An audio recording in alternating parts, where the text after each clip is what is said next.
Ukraine is in the headlines quite a bit these days. And it's interesting to note that as the current tragedy of the Russian war of aggression unfolds across Ukraine right now, there is this awakening conversation internationally in which we see much broader understanding, representation, and questions about Ukrainian history, Ukrainian culture, Ukrainian identity. What is the Ukrainian state? Who are the Ukrainian people? These conversations are proliferating on the international stage.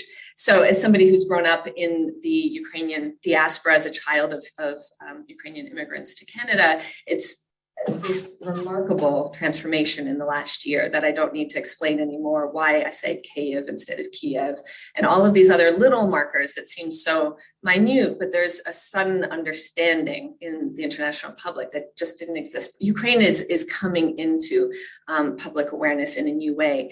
And so it's a really vital moment for us to turn to Ukrainian culture, history, a deeper understanding of the language, of the autonomy of the Ukrainian people right now. And so culture is one of the sites where we can understand who Ukraine is, not as a subsidiary of Russia, not as a place that is remote in our understanding. So even as Ukrainian museums, galleries and archives have been deliberately targeted and bombed over the last 11 months, the artists and writers and musicians in Ukraine today continue to share their experiences, speak publicly, and continue to make music, to make their art. So art and cultural identity, as much as they're being targeted by war at this moment, so we must turn to it and listen to it at this moment. So Maria Sonevytsky joins us today to bring us some of that context.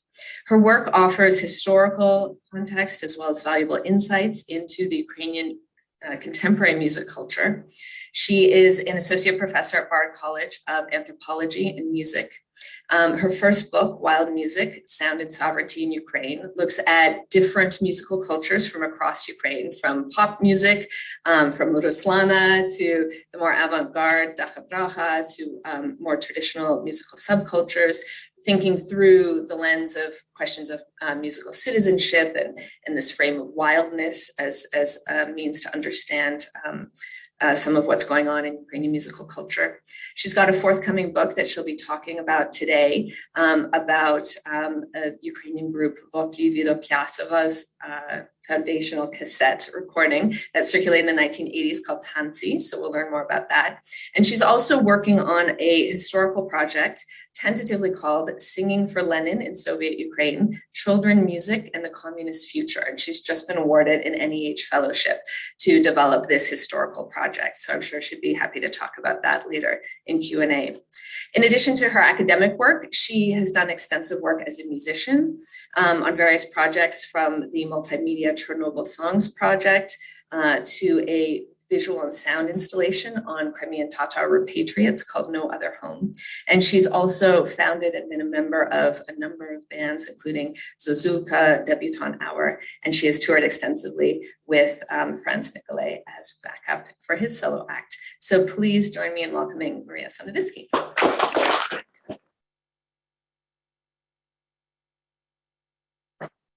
Everyone. Dobry večer. Thank you for that very warm introduction. And you can hear me in the back? Cool. So I want to just start by thanking Xenia and Sean and Alex for all of their organizational work and bringing us here. We've been really enjoying our time in Tulsa and so far. And And I hope to see some of you tomorrow when I'm back here with my husband and sometimes musical partner Franz Nicolai in conversation with Boris Terelyuk. I'm going to try to talk for about 40 minutes. That's the goal. I have a stopwatch here, so I may just stop at 40. We'll see. And I just want to say that I realized as I was preparing what I wanted to talk about tonight that I'm especially grateful because this is kind of the first opportunity I have to give a public lecture on this book I have coming out in a couple months, which is a project I started in 2019 and then got like fully derailed by the pandemic and then further by the full-scale Russian invasion, which is not to say that anyone should feel sorry for me that the book project was delayed, but just to say I've been living with this project for longer than I had expected.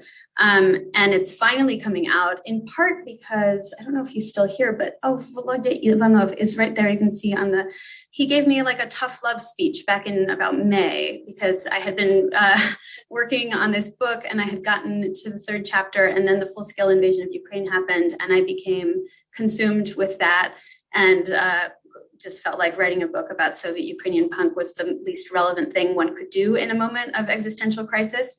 And my interlocutor, who I had interviewed a number of times, he was Veve's first manager in the 80s, was kind of like, no, that's what you do though. Like, right? Like, you're not, like, are you delusional? What else are you going to do? Right? And I really needed that speech. It kind of let me finish the book. So I'm grateful to him, and I hope he heard that. I was invited to pitch a book for this series called 33 1/3, which is published, lots of books. Each one is dedicated to an album. And I was invited to a Ukrainian album. So I was sort of in 2019. And I was sort of thinking for a long time about what to do, and because there's so much amazing Ukrainian music out there.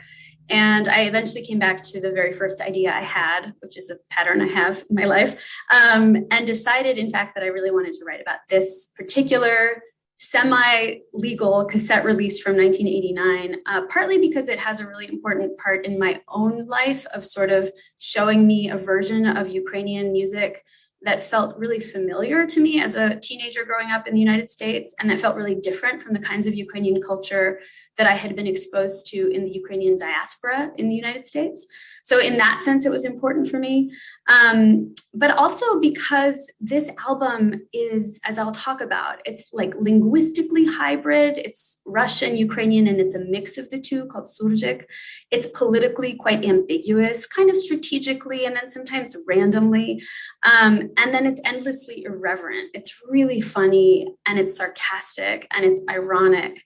And in those ways, it really epitomizes something about these messy and contradictory conditions by which many Ukrainians have come into awareness of themselves as Ukrainian, sometimes by choice, sometimes by circumstance, and sometimes by accident.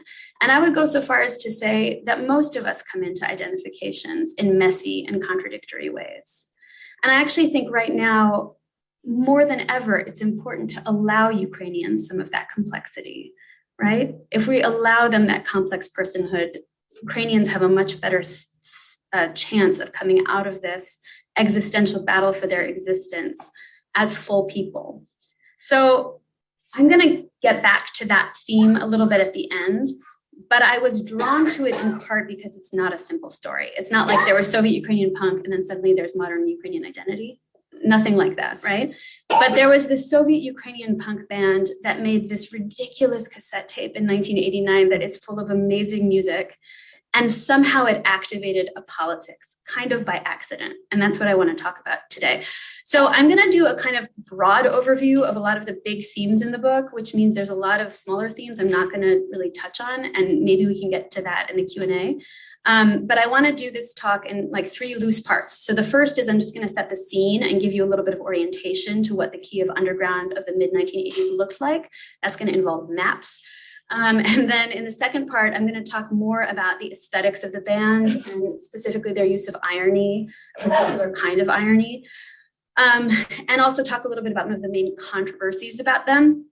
And then in the last part, I'll kind of come back to that theme I just started on, which is this idea of accidental politics and new forms of belonging that I think can be linked in a way to this moment in 1989 and that's relevant today. So let's see. So the book and the story I'm going to focus on today centers on this semi-legal cassette release of March 1989, which was produced by the band featured in this image. Their name, as Xenia already said, is Vopli Vidopliassova, which I'm not going to make you repeat, but I'm going to ask you just to say Veve. So now you know what fans call the band. So don't be like put off by the fact that it's this wordy Vopli Vidopliassova.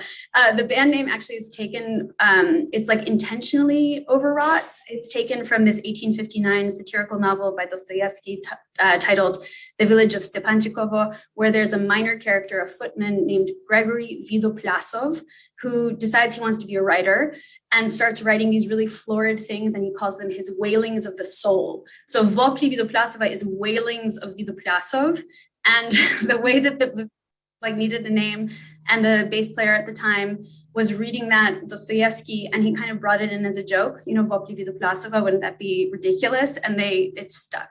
So Vopli Vidopliassova means wailings of Vidopliassov's soul, but everybody calls them Veve. And the name appealed also because it matched their kind of like irreverent affect and this kind of anti-bourgeois orientation to the Soviet world in which they came up.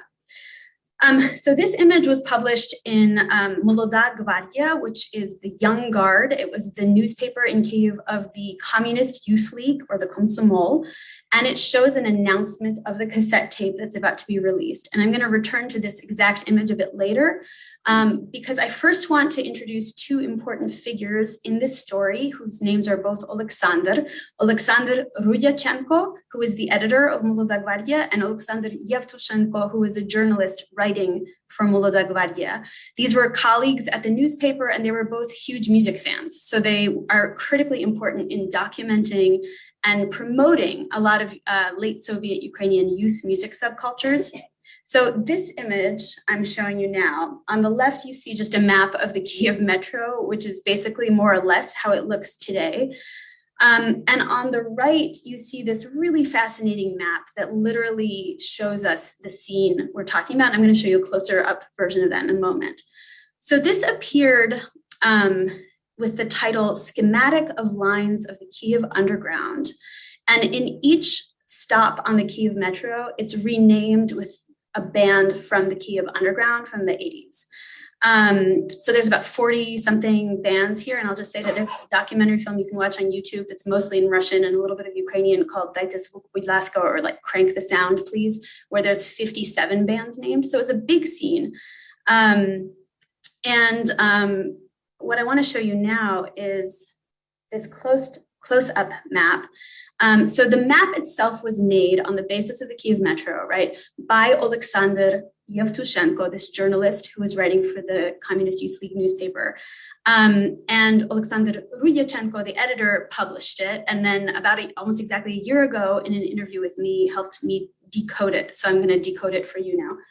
The first is, you'll just notice on the side there, Moloda Gvardia. Again, that's just the title of the newspaper. And right above that, it says phonograph. If you read Cyrillic, you can read that. Phonograph.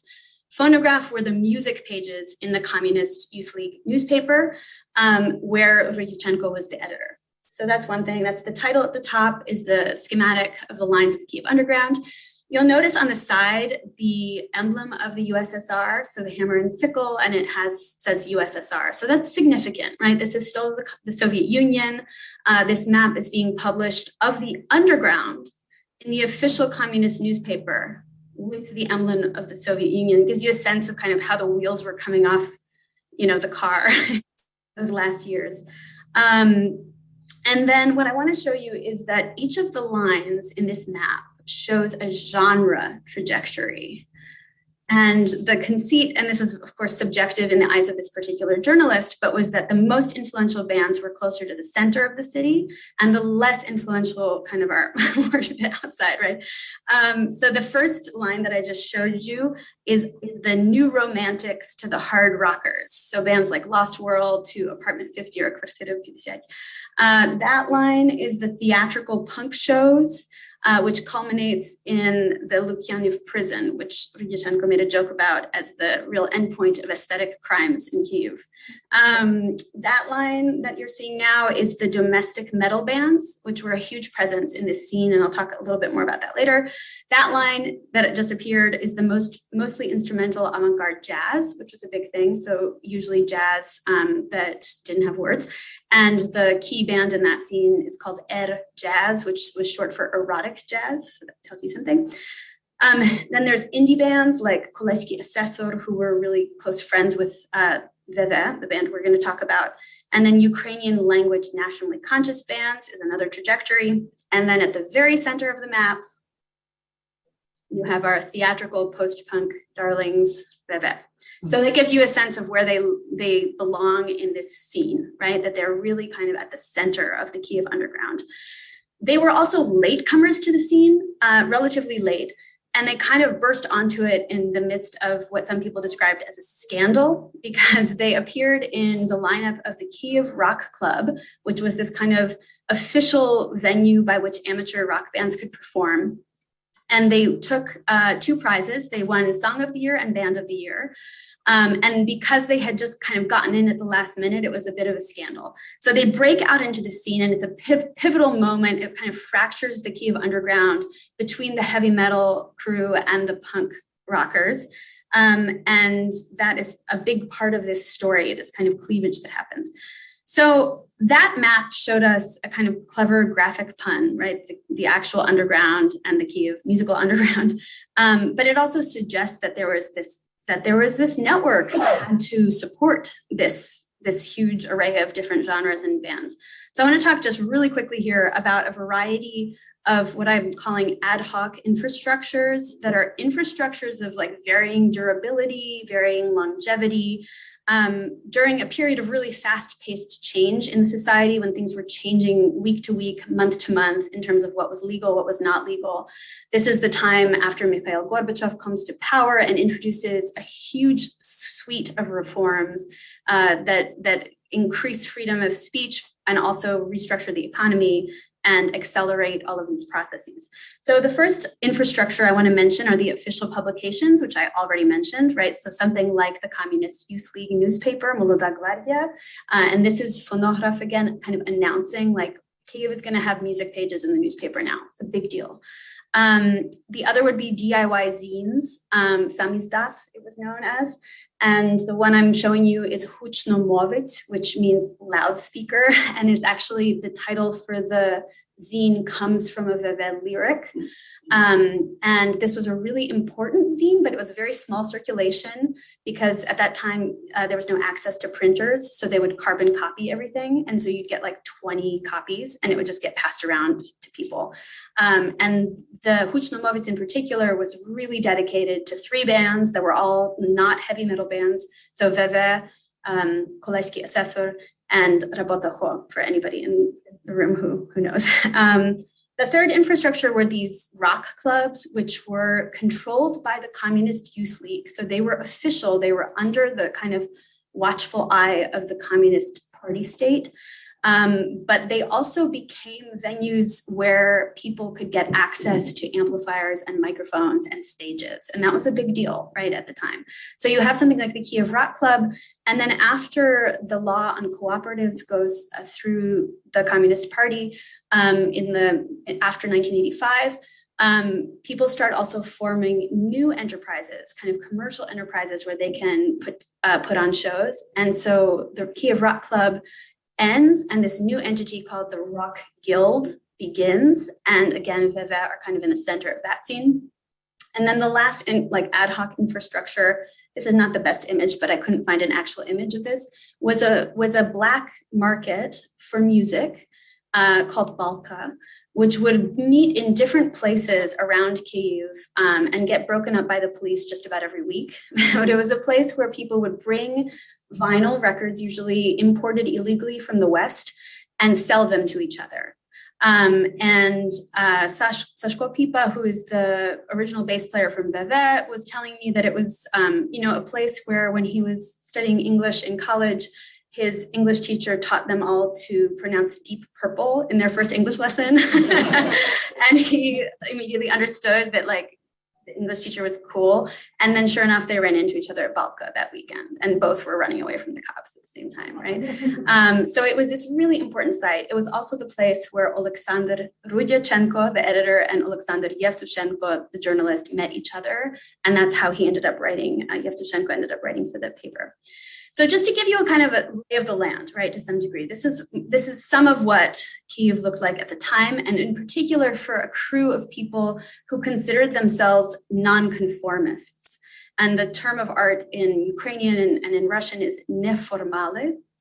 Nonconformists, that meant people who were like unaffiliated with the official Communist Party structures and considered themselves kind of in opposition to some degree or just like outside of those structures. So I'm returning now to that first image I showed you that I said I would come back to. And I want to show it to you again now so you can more fully appreciate all of that's going on here. This shows us how this flexible ad hoc infrastructure network and this and the kinds of creative workarounds that people came up with were operating at the time. So you already know the role of the Oleksandrs in bringing all of this stuff to pass. I will also mention Alexander Yevtushenko also designed this image. And you'll note here the scissors at the bottom of the image.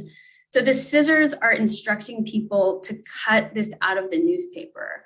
At the time, access to printers was highly regulated, right? And so if you had a cooperative, you still didn't have access to the printers. But if you were a journalist, you could publish something in the newspaper in theory. And so here they're literally telling their readership, please cut this out, cut it out. It's the cassette insert. Bring it to this address, Vulitsa Artema 15. They'll know what to do. They'll dub the cassette for you and you'll have the cassette insert. It's an right? Ingenious. I'm glad you're as impressed with that as I am because I just like it's and I learned that this is what they were doing. And so and then to further complicate matters, I told you that the pages in the newspaper are called phonograph, right? And they also called the cooperative phonograph. So they're hiding in plain sight in a way, right? And they're able to circulate music that isn't recorded inside of the like monopolistic Soviet recording industry where there was one music label called Melodia. Everything had to come out officially in that way. They're kind of creating a new way to create, to allow us to hear the music that they wanted to be making. So we can really see how the existence of this cassette tape is part of a larger story about how to be effective in a moment of obstruction, as one of my interlocutors, Kirill Stetsenko, put it. It's also about what could be called, and I'm thinking about the theme for the Center for the Humanities, about the pursuit of a negative freedom, right? A freedom free from constraint. They're in pursuit of something and they're willing to be opportunistic about getting there, right? They'll use the infrastructures if they're useful. And in this way, the underground, the Kyiv underground was able to make and circulate this music that really kicks off something like a revolution. Okay, that was part one. Part two. I want to talk a little bit more about the band at the heart of the story because you haven't gotten to hear anything from them yet. And also about one of the main kind of questions or controversies that people ask and discuss even today about them. So this controversy was, were they making fun of Ukrainian and Ukrainians? Were they making fun of the language and were they making fun of the culture?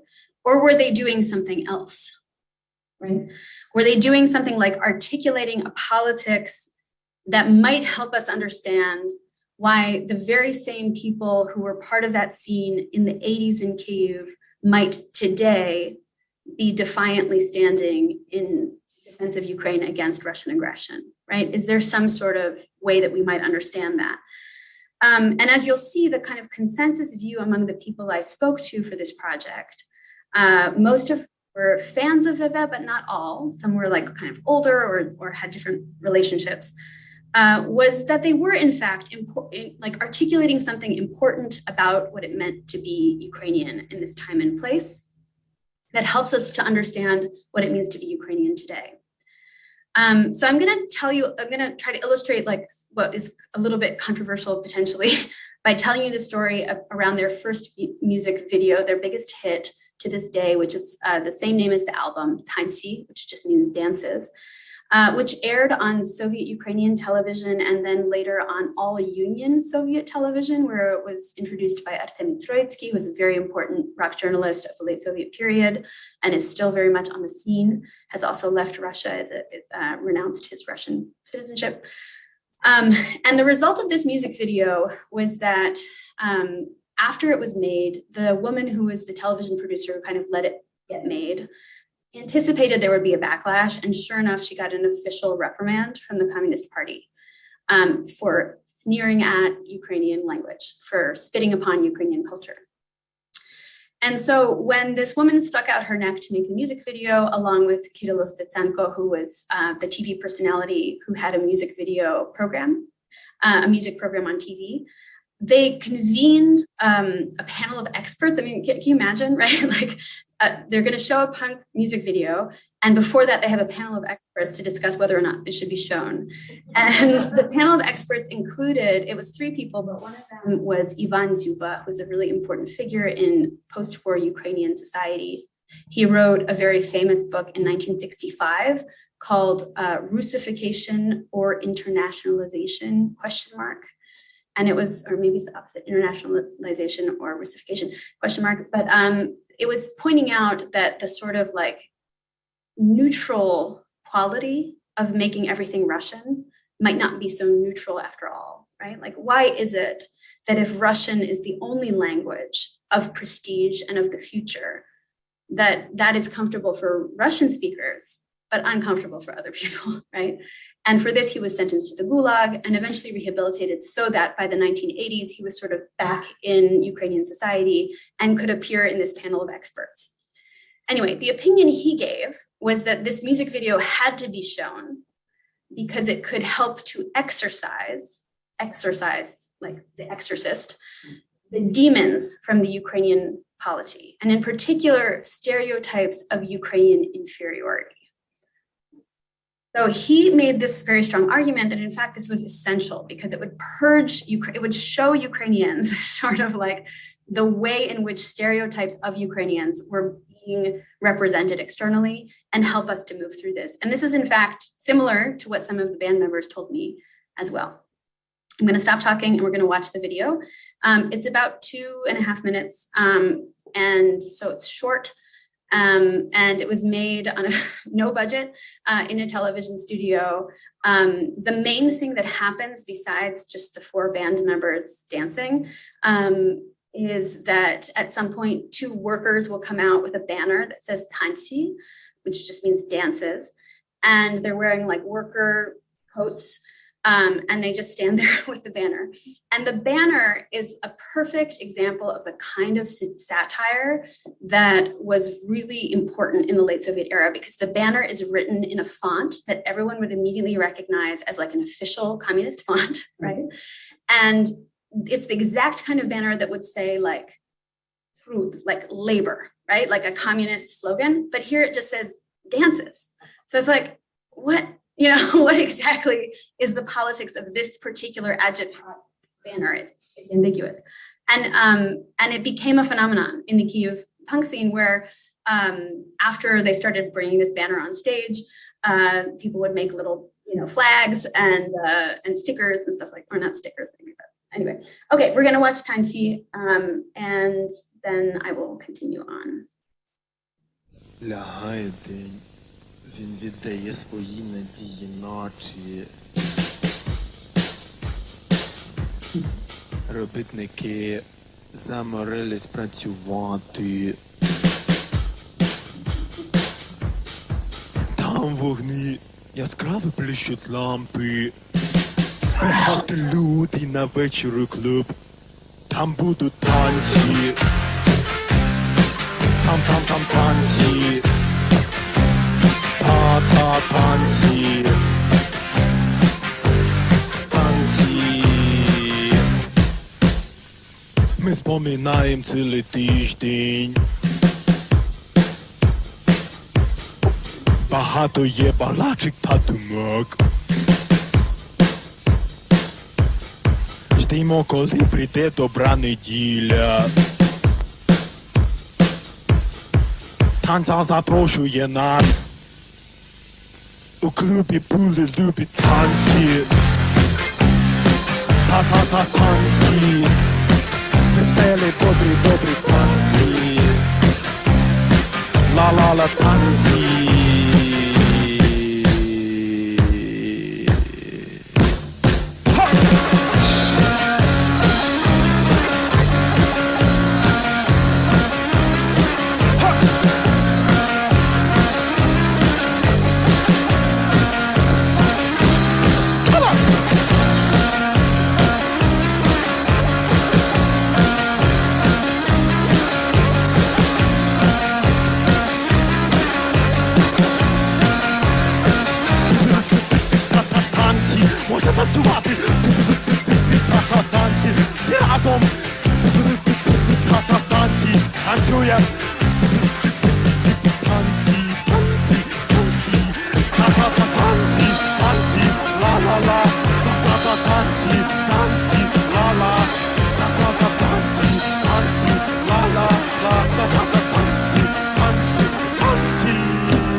So the banner is a classic form of this ironic, what's often called over-identification with a thing to the point that you can no longer tell whether it's satire or a sincere usage of it, right? Like, are they actually into this agitprop banner that says dances, or are they making fun of the whole system of agitprop banners?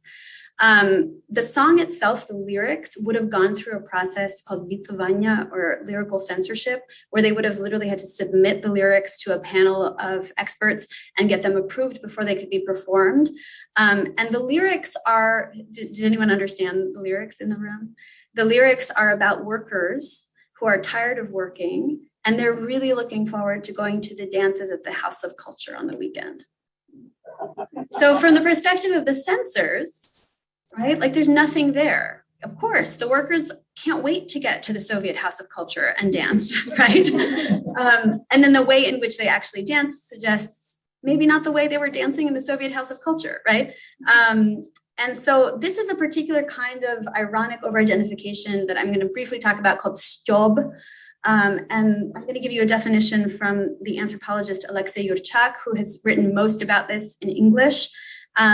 So he writes, styob was a particular form of irony that differed from sarcasm, cynicism, derision, or any of the more familiar genres of absurd humor. It required such a degree of over-identification with the object, person, or idea at which this styob was directed that it was often impossible to tell whether it was a form of sincere support, subtle ridicule, or a peculiar mixture of the two, right? And then at the bottom, we have the guitarist philosopher Yuri Dorenko, who is the lead guitarist in Veve. He's the guy that steps forward and takes that solo, wearing his proletarian beret, as he calls it. And he was interviewed about whether or not Veve was styob. So the interviewer said, tell me, was the work of Veve originally styob or not entirely? And he says, of course it was styob. In general, as soon as I took a guitar into my hands, I decided that one should not take music too seriously, especially rock. Right? So they have this really kind of like side-eye almost view at everything. And I want to give you, as one more example, another one of their hit songs from this cassette before we wind down for today. So this is a song called Bule Denki, which is a bit hard to translate because it's like there were little days, but there were days. It has a diminutive in it that's a little hard to show you. This is a song that I literally couldn't think about for a while, because if you've been following current events, Kherson was was the first and really only regional city to be occupied by Russian forces, and was liberated in November by the Ukrainian army. This is a song about Kherson, and it has an accidental politics attached to it insofar as when it was written as a kind of almost a parody of the Soviet city song. So there's a genre of song written in the Soviet Union that kind of just talks about how great the city is, and it's nostalgic, and it'll be like my beautiful Leningrad with its beautiful bridges where I lived out my communist youth, kind of thing. And Oleg Skripka, who wrote the lyrics to this song, the lead singer, told me that when he was writing this song, he had never been to Kherson, and he was just trying to think of a kind of random city to write a song like that about. So if you notice in the lyrics, there's nothing really specific, right? It's like white walls or white walls of pretty homes, balconies on the homes, right? Clean plazas, a washed avenue, lanterns look upon them, right? There's a kind of a lack of, it's very generic. And in this way, it is suggestive of a kind of styob. But he was also really clear that he wasn't trying to make fun of Kherson, right? That it was out of kind of just like this irreverent attitude towards things. And so maybe not surprisingly, this song became a kind of anthem for a lot of people in Kherson who treat it as a kind of love song to their city. And if you read it, it is an ambiguous love song because it suggests either that it is a love song to Kherson or it is a love story that happens in Kherson. But the last lyrics, my life, my love, my comrade, Kherson, unions, marriages in your name. Kherson is the comrade, right? So it's kind of personified in this interesting way. Okay, I want to play a little bit of the video of this, but before I do, I'm going to play you an excerpt from an interview I did with the lead singer and lyricist Oleg Skripka, where I was asking him to explain the kind of aesthetic motivation for the song, because it doesn't sound like a love song. You'll hear in a second. And he said that they were really inspired by this particular heroic style that you could hear on television in the Soviet Union. And I'm going to tell you what he says. You'll just hear a little clip from the interview where he's like, the kind of song, like he calls it the Khachaturian heroic style, where you can imagine that people would listen to this and like pour steel, this kind of like Soviet worker song. And then that becomes the basis upon which they build out this song, this love song to Kherson. The video for this is from a 1988 French documentary about rock in the Soviet Union. And the other detail I'll mention is that the scene, if any of you have been to Moscow, this is set at what's called VDNH, which is a agricultural expo kind of in Moscow that was built by Stalin, and it like celebrates the Soviet worker. So you'll see in the video, they're like looking back up at these Stakhanovite workers with their wheat sheath at the beginning of the video. Okay, so first you'll hear skripka and you'll hear me laughing. Це радянське, це в нас якась передача була радянська, і там дуже подібна така мелодія була, така Героїчна. Героїчна, да, хочеться виливати сталь, там. Like, yeah, you want to just pour steel to this music, right? Okay, here's the song.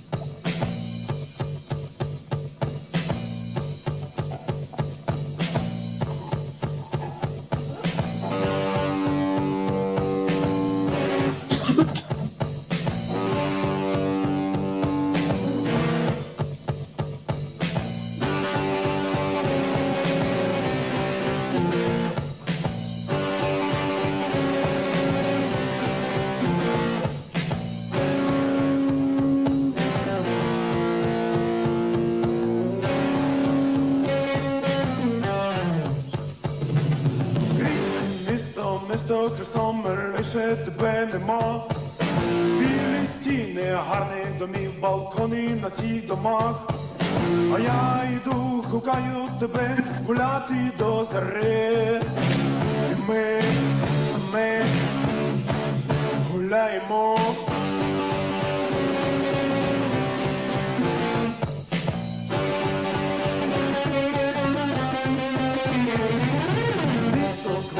Наче букет дарую його тобі. Чисті площі, митий проспект, не дивляться литари. А ми вночі над нами зірки, нікого скрізь нема.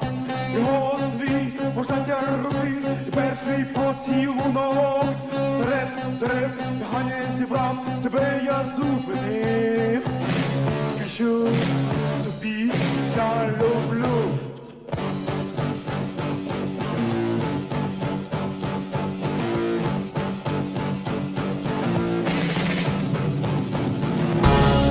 Okay, I hate to tear us away, but we're going to move on. You can find this on YouTube.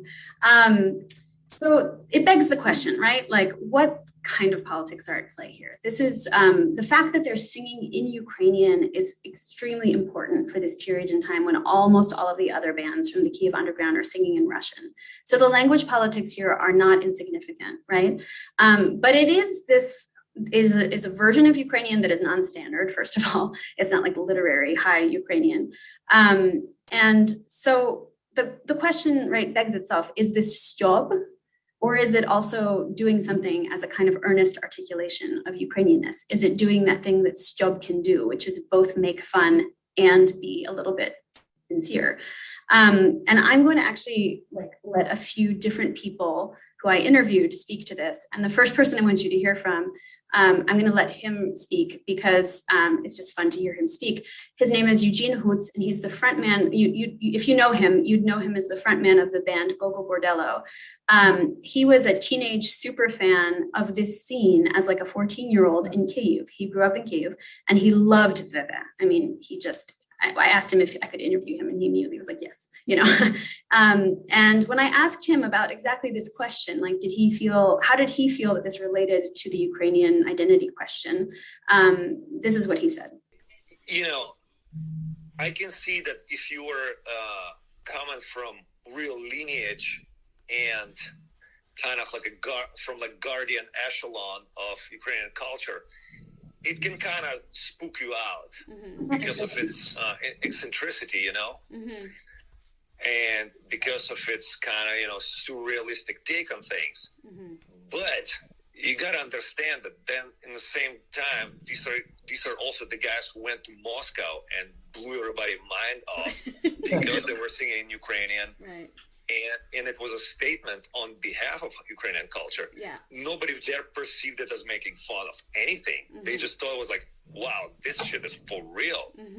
So it can, you know, I think it still plays a positive role, especially in Kyiv, where at that time, you know, sad to admit, but there was a lot of people who were kind of drifting away from even understanding that Kyiv is actually Ukrainian city. Right. You know, it was, you know, the Soviets did a lot of shit to fuck it up. Yeah. So, you know, having anything in Ukrainian, even if it had kitschy elements about it, was still propositive, and it still, you know, it still had kids with tridents in their inside of their leather jackets gather around, you know, and discuss that topic. And like, yo, like this is my shit, you know. So I think that lays out some of the complexity, right? Even though it might have not been clear exactly, it still was prompting these punks to get together and say, yo, this is our shit, right? And I think that I want to show you a few other examples of this. So Sashko Pipa, again, the original bass player from the band, explained to me that he grew up in like the Russian world, right? The Russian-speaking world in Ukraine, where he came to understand that the Ukrainian language, Ukrainian culture was being kind of sold to him as the language of the glorious past. It was the language of the peasants who made the bread, right? It was the culture of the underdeveloped countryside and not the future-oriented city. But Veve, he said, tried to break this consciousness. We weren't some idea-driven nationalists. It was an artistic choice. So he's sort of disavowing politics per se, right? But still claiming that they were consciously doing something in opposition to this Russocentrism in the Soviet Union. Volodya Ivanov, who I believe is listening in, told me that when Veve started singing in Ukrainian, they had these kind of complexes. They were a bit ashamed because their practice in Ukrainian wasn't adequate. They spoke Russian, you know, they spoke Russian to each other. But when they switched to Ukrainian, it was like a defense. It was still demonstrative in some way. So there's a lot of ambivalence in this. And then the third person is Elena Prikova, who was the TV producer who made the music video and staged this defense and then ended up getting a reprimand anyway. And she said they were searching for their path. They were searching for themselves, for their identity. They wanted to be Ukrainian, but for them, it was not clear what that was. They did not speak Ukrainian. They came out on stage and sang in Surzhyk, which is this mixed language. In daily life, they spoke Russian. There was a bifurcation that had to be overcome.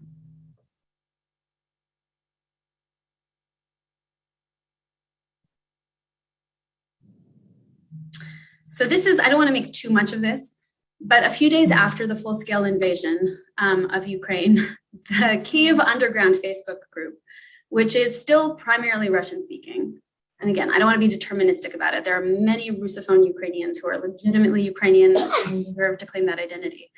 But the fact that the Kyiv underground changed the transliteration of Kyiv 3 days after the full-scale invasion from Kiev to Kyiv, which is the preferred Ukrainian transliteration, still struck me as interesting. The Kyiv underground Facebook group has mostly been fundraising for drones and for the defense of Ukraine.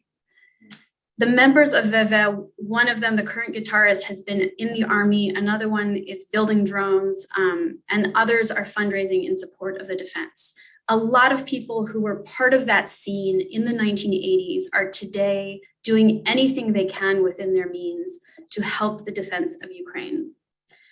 There's something about a feeling of belonging to the project of Ukrainianness and this expanded sense of Ukrainianness that isn't limited to an ethnic identification, that has intensified since February 24th, but arguably also started with something like an accidental politics in the late 1980s. In many cases, this means a reappraisal of the past, a kind of looking back and thinking maybe it's true that in the Soviet Union, Russian language wasn't a neutral lingua franca, that there was a politics attached to that, right?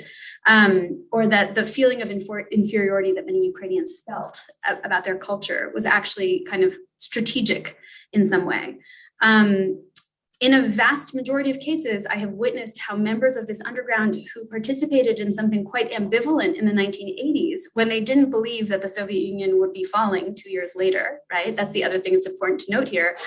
They believed that this was an eternal empire. They weren't agitating for the fall of the Soviet Union, but they were doing something in slight opposition to it without being kind of like overt activists, because that would have sent them in a bad direction, right? But we see these kind of efforts towards mutual aid through drone building, touring, and fundraising. Lex Skripka is actually about to kick off a Canadian tour, and a battling on a variety of musical, intellectual, strategic, et cetera, fronts. So you've learned a little bit about Tantsi, and I will really welcome questions. This is the semi-official cassette release that spread what Alexander Yevtushenko called Veve mania, like Beatlemania, throughout Ukraine, the USSR, and Western Europe in the last years of the USSR. And how, as I've argued and many of my interlocutors argue, it seeded in this accidental politics in the late 1980s that resonated after the fall of the USSR into the 1990s and continues to kind of expand today. Veve's early punk message, with its humor as an important element, which, if you've been paying attention, has been an aspect of the Ukrainian defense in this moment as well, is one story. And I don't want to like make this sound like this is the only story, but it is one story, or one small story in a larger story about Ukrainians reclaiming their language, their culture, their historical inheritances, while simultaneously revising the outsider narratives that have always been imposed on it through others, through Russia, through the West, etc. I'm happy also to share that Veve's Tantsi is going to have a new afterlife when it is officially released for the first time in April of this year. This is kind of a nice story where we discovered that the master tape existed. I was able to bring it to North America, and there's a label that specializes in punk and other reissues based in LA that's going to be putting it out. So that's exciting. You're the first to know. It's going to be officially announced in February. The label is called Org Music, and we just finalized the final package, and it's going to be beautiful. But even without that, it has endured, it has lived on, enduring in the ways it inspired people in the Kyiv scene who heard something that they could claim as their own, and then prompted these new and often kind of idiosyncratic ways of identifying as Ukrainian with existential stakes for the country. Tantsi also endures in the ways it allowed those in the Ukrainian diasporas, those of us whose families scattered across the world, to escape violence and repression in earlier generations, to recognize ourselves, not only in our immigrant enclaves, but also in modern Ukraine. And Tantsi endures in the fans that it won, not just within Ukraine and the USSR, but in Western Europe and hopefully soon in North America, where it has really broken new ground for Ukrainian musicians, or it did then. And Tantsi endures as this irrepressibly human response to times, to constraints, with its insistence on irreverent fun and its dare to cut loose. And that is where I will stop for today. Thank you.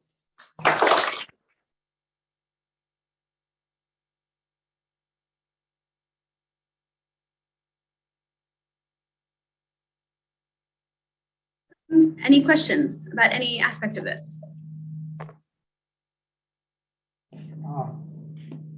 So this, what was your term for the sarcasm that's kind of nebulous? What was Job.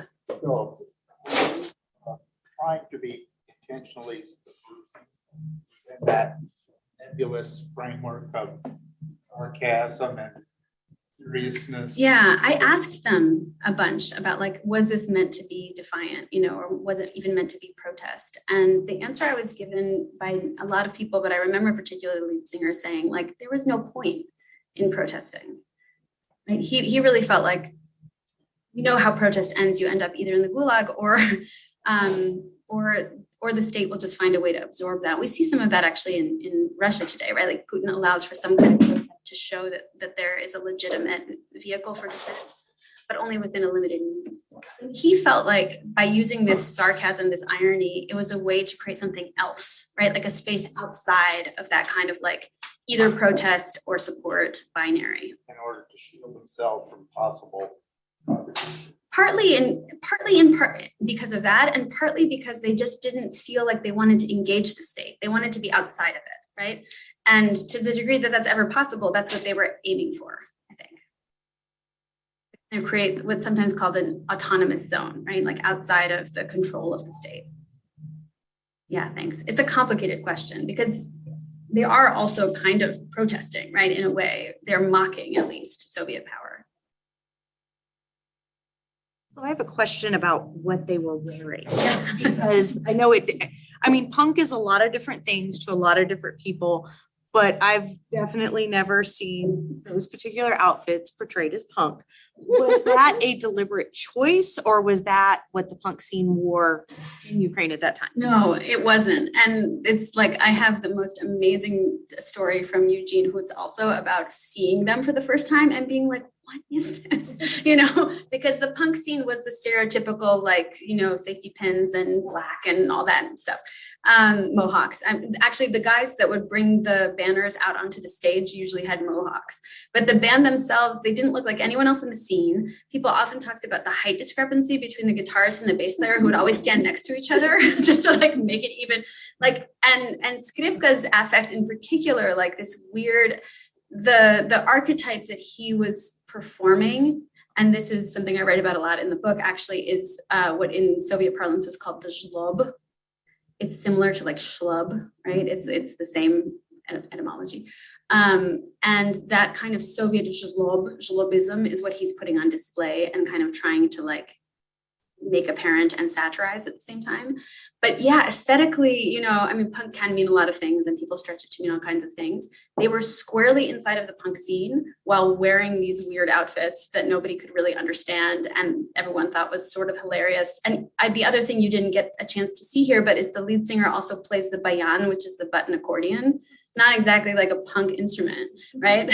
But he would come out in the front and play this, and even aesthetically, stylistically, it's not angular like Ramones style punk, right? This is really more post-punk, and it's drawing from a lot of different aesthetic influences and kind of hybridizing them together in a really interesting way. But they were in the punk scene, and they are thought of as the first Ukrainian punk band.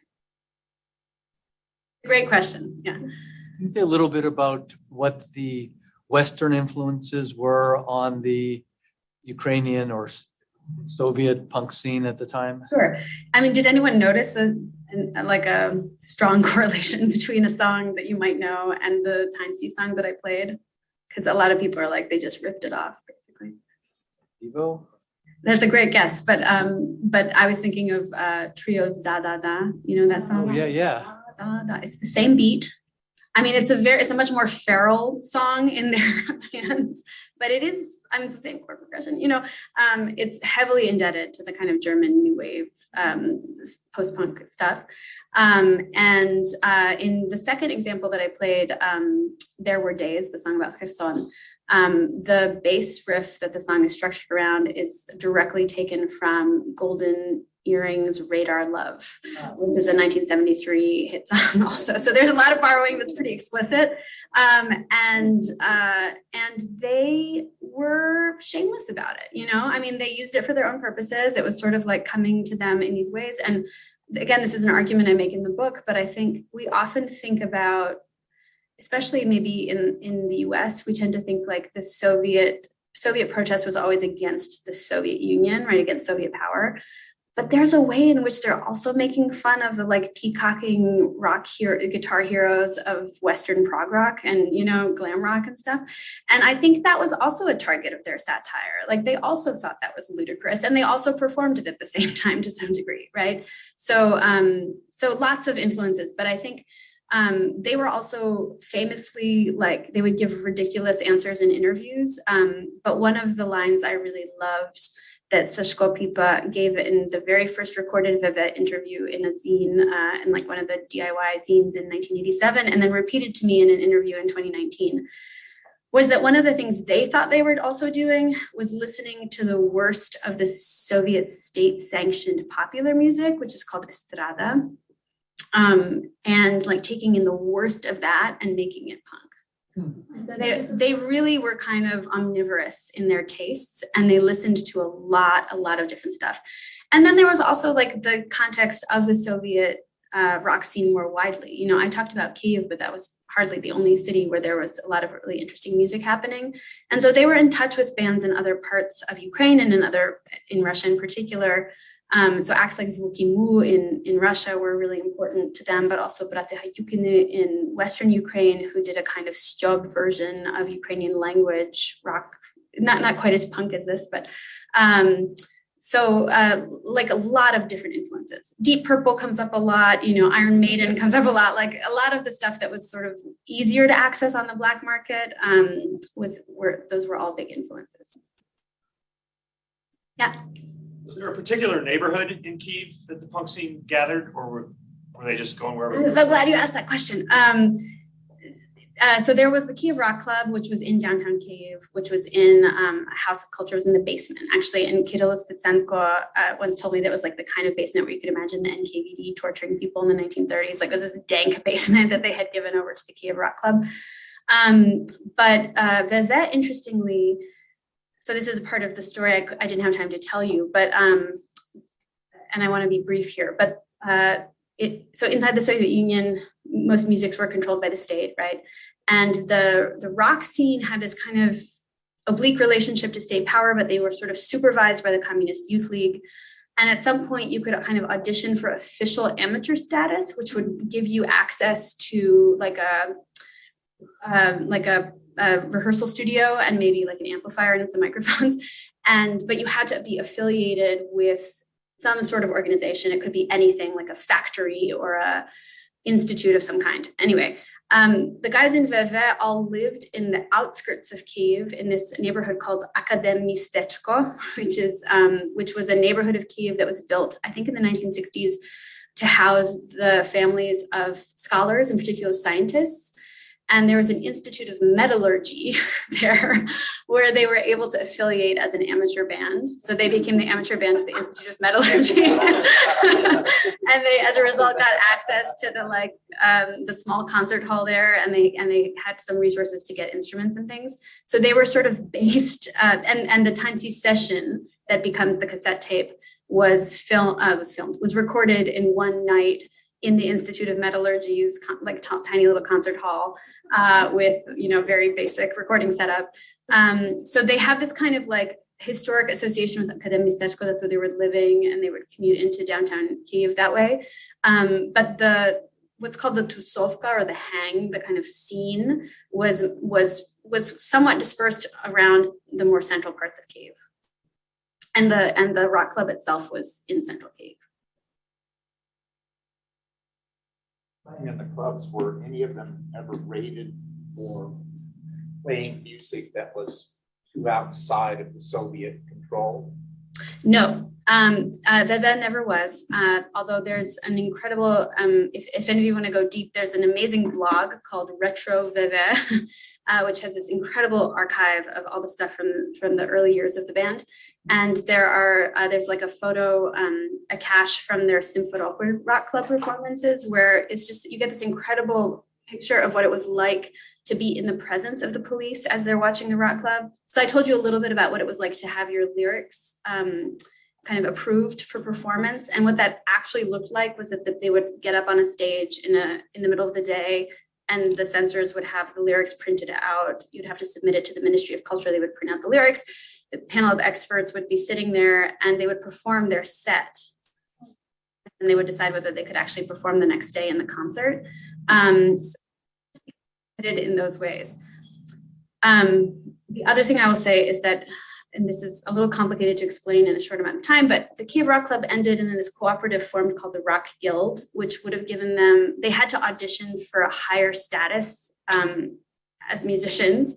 So not just as these unaffiliated amateurs, but as a professional musician. And this was a process called tarifikatsiya, which was borrowed from other contexts of labor. So it's about like efficiency in labor standards. So it's really from like an agricultural context. It's like, we want to make sure our milk production quotas are, this, and the quality is assured. And so they translated that to other contexts in the Soviet Union, including music.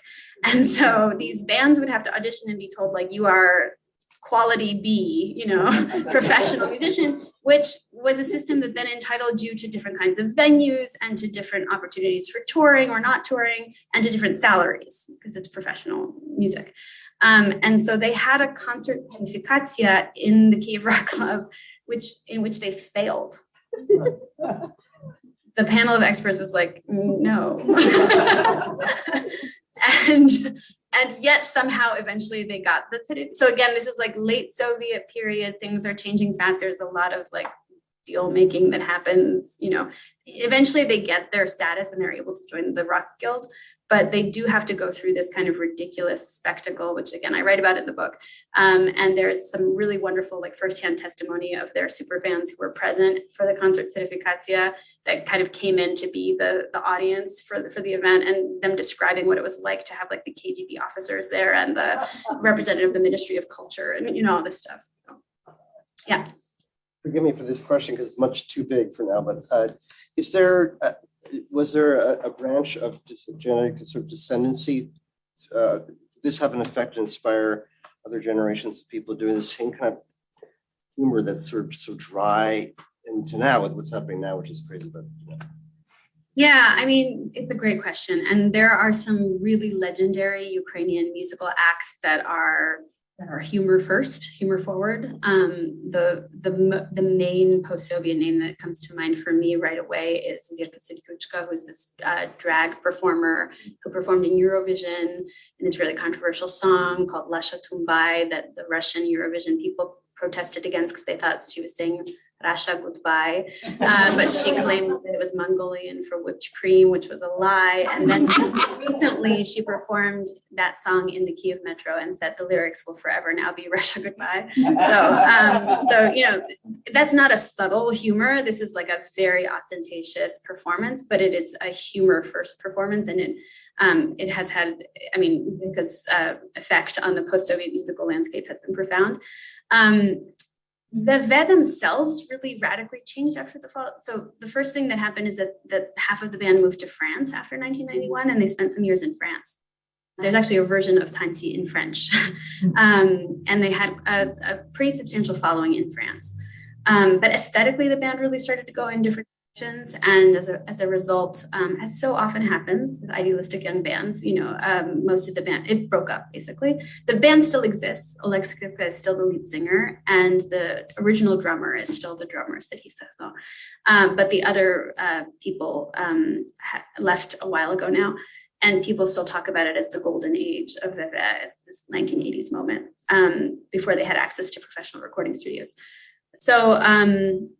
So aesthetically, it's an interesting thing if one was to like write a genealogy of this stuff. And again, there were other bands in Ukraine that are roughly contemporaneous that were also doing kind of funny stuff. This was a prominent mode of expression in those last Soviet years, we can say in retrospect.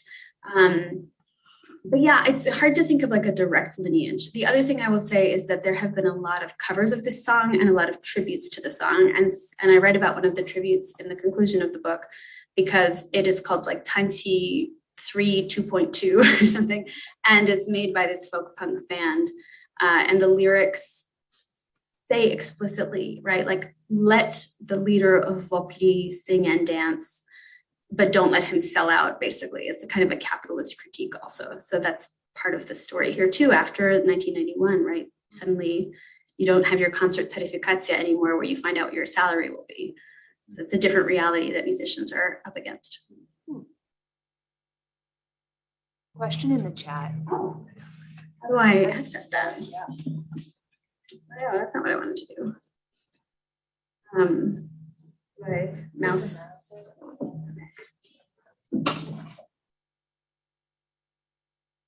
Is Alexander Yevtushenko related to Yevgeny Yevtushenko? I don't think so. but I don't know for sure. Yevtushenko is not a wholly uncommon name.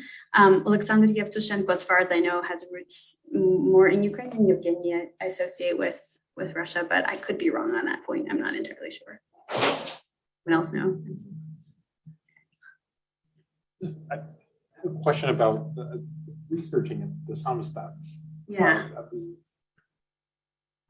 It seems to me that like trying to uncover archival resources are like, it's hard enough when it's being preserved intentionally, but then when it's, you know, when you're talking about something that's produced in an edition of 20 copies or something, what was the means by which this stuff was preserved? How did you find it? Yeah. I'm glad you asked, like, for any other scholars in the room, like methodologically, this was challenging, you know. I will say I did try to look in the official Soviet archives, and I couldn't find anything under any official headers that were from this period. Like, there's stuff about Vivet after 1991, but not from the 80s, except, and this, I mean, this was like the nerdiest thing in the world, and maybe it's only interesting to me, but except there was a symposium in like 1988 on the problem of rock and roll at the Union of Soviet Composers, which was the official union for Soviet composers, and mostly like academic composers, not, you know, and they were like, there's this problem because there's all this rock music and all the young people want to make rock. So what are we going to do, you know?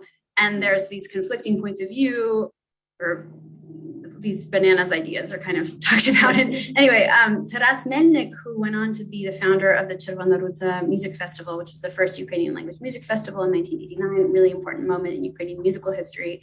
He gives this really impassioned speech for a long time. And I was reading the transcript, like, why am I reading this? You know, and he finally got to this point. He says, we need a domestic Ukrainian rock. And right now there's only one band that is doing it. And they have this ridiculous song about dancing. And I was like, you know, like, I kind of couldn't believe it. So that was an exciting moment for me. But otherwise, it was talking to people. I mean, this book wouldn't exist if not for the willingness of people to talk to me, which also was not a given. Not everybody agreed to talk to me. But in the case of Huchno Movitz, for example, that zine, Tatiana Yezhova, who lives in Pittsburgh now, has the archive and mailed me a bunch of things in the mail, you know, and also did extensive interviews and would be available on Facebook Messenger with my idiotic questions, you know, and just incredibly helpful. The comic I showed you briefly, I don't know if you noticed, but when I showed you the Huchno Movitz images, that comic is reprinted in the 5th issue of Huchno Movitz, and it is a comic about the scandal around Veve winning Song of the Year and then exiting to join the Rock Guild. And it's this incredible document, but you would never find it in an official archive. And then the other thing I'll say is that there's, you know, there are people who care deeply about this band in this era. And I mentioned there's a blog called Retro Veve, which is just, again, an incredible repository. So it's an online archive, and I emailed the webmaster, you know, and he was nice to me. And so I got access to certain things that way and permissions to use certain things that way. The Facebook group, the Kyiv Underground, was a huge resource for me, even though a lot of those people were skeptical of my intentions. But, you know, it's that kind of, and then just a lot of hours of interviewing people and returning and kind of, I was very fortunate in that respect. And I will just say, Sashko Pipa in particular, the original bass player who had the master tape in his possession, it trusted me enough to allow me to interview him early in the process, and then has just stayed with me throughout. I mean, he helped translate the lyrics. The record would not be coming out if not for Sashko and Oleg both. And so, you know, this is very much a kind of collective effort.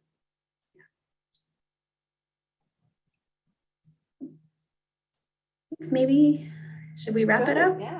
I've kept you here for a long time. Thank you so much for your attention. Thank